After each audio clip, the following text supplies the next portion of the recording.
Senator Kaine. Thank you, Mr. Chair, Ranking Member. What a great panel. I've really learned a lot from sitting and listening to you. There are 30 community health centers that serve Virginia. 2 are in West Virginia, right on the border with Virginia, and serve Appalachian, Virginia. 28 are based in Virginia. 26 are FQHCs. 1 is a rural health clinic. 1 is a lookalike. They serve about 370,000 Virginians. The FTEs in our Virginia Health Center is about 2,800 FTEs. The work that they do, and I see it every day, is truly tremendous. I want to ask Mr. Harvey, I'm going to start with you on a workforce question because I was intrigued in your testimony. You talked about Indiana FQHCs that are doing their own, grow your own programs to train medical assistants. Medical assistants work in a variety of healthcare settings, performing both clinical and administrative tasks. They're critical members of the medical team. They support the delivery of high-quality care. From 2011 to 2021, the number of medical assistants employed in the U.S. grew from nearly 540,000 to over 725,000, reflecting the growth of this occupation as part of primary care teams. Like other frontline workers, medical assistants reported a lot of burnout and stress during COVID. About 29% of them intend to leave their jobs within the next 2 years by their own reporting. And when a provider leaves, an organization usually incurs a turnover cost of about 40% of that individual's salary to sort of figure out how to backfill and make it up, as well as intangible costs, lower levels of productivity, staff morale, patient satisfaction. So it's clear that medical assistants are very vital to primary care clinics. One way we can bring more medical assistants in is by reducing training costs, giving people more incentives. I recently reintroduced with Senator Braun of Indiana the Jobs Act with many of my fellow HELP colleagues. The bill would make high-quality, short-term education and workforce training programs eligible for Pell Grants. We don't allow Pell Grants to be used for high-quality career and technical education.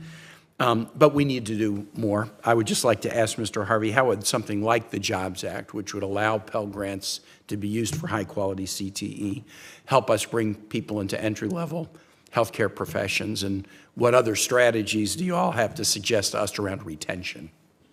Yeah, I think it would be a big catalyst, quite honestly. We have a program in Indiana that's similar that a number of health centers have used that's funded by the Indiana Department of Workforce Development, though it has its own limitations in terms of funding. It's Next Level Jobs, the governor's Next Level Jobs program, and it provides opportunities for credits towards training in those high priority positions, high demand occupations, and medical assistants are part of it. And a number of the health centers have relied on that because it's a critical source of funding to both support the cost of the training, right? Growing your own is a really great model, but it requires resources, right?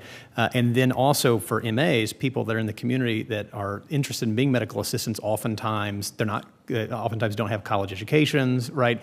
They'll need support themselves to be able to bear the cost of whatever that educational opportunity is. But it's a huge catalyst because when you're growing your own in the community, and if you have resources to enable people who otherwise couldn't get that training, you get someone that's bought in more to the health center, bought in more, retained more, and then health centers oftentimes will double down by creating career ladders for MAs.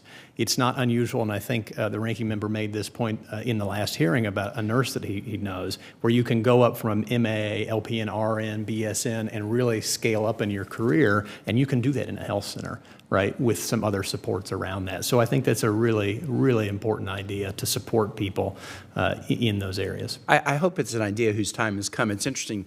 The Pell Grant program is known for its flexibility. So we have Pell for full-time college students. We have Pell for part-time college students. We recently restored something that had been part of Pell originally, which is Pell can be used by incarcerated folks to get skills so that when they finish their time, they're going to be able to get productive jobs. But we've never allowed Pell to be used for high-quality career and technical education. So a family that is income qualified for Pell, if they got one child wants to go to college, okay, great, we want you to go to college. You got another child that wants to get CTE, it's like we don't really care about that.